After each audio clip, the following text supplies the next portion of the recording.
In this video, we'll explain how CNN can solve an image classification problem such as digit recognition. First, let's see why traditional shallow neural networks do not work as well as CNN. As mentioned before, one of the important steps in the modeling for classification with shallow neural networks is the feature extraction step. These chosen features could simply be the color, object edges, pixel location, or countless other features that could be extracted from the images. Of course, the better and more effective the feature sets you find, the more accurate and efficient the image classification you can obtain. However, as you can imagine, the process of selecting the best features is tremendously time-consuming and is often ineffective. Also, extending the features to other types of images becomes an even greater problem. Convolutional Neural Networks, or CNNs, try to solve this problem by using more hidden layers, and also with more specific layers.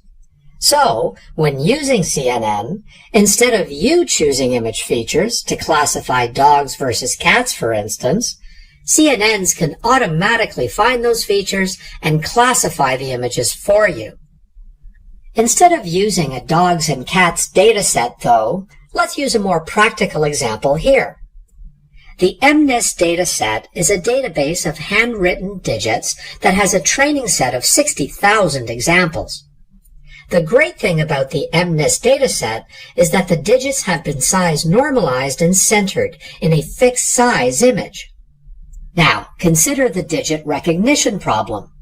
We would like to classify images of handwritten numbers where the observations are the intensity of the pixels, and the target will be a digit from 0 to 9.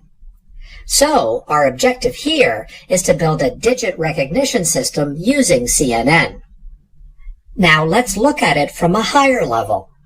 Basically, if we look at the pipeline of our deep learning process, we can see the following phases. First, pre-processing of input data. Second, training the deep learning model. And third, inference and deployment of the model. In the first part, we have to convert the images to a readable and proper format for our network.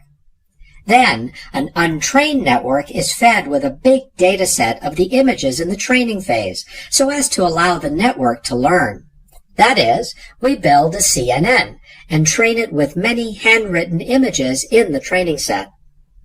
Finally, we use the train model in the inference phase, which classifies a new image by inferring its similarity to the trained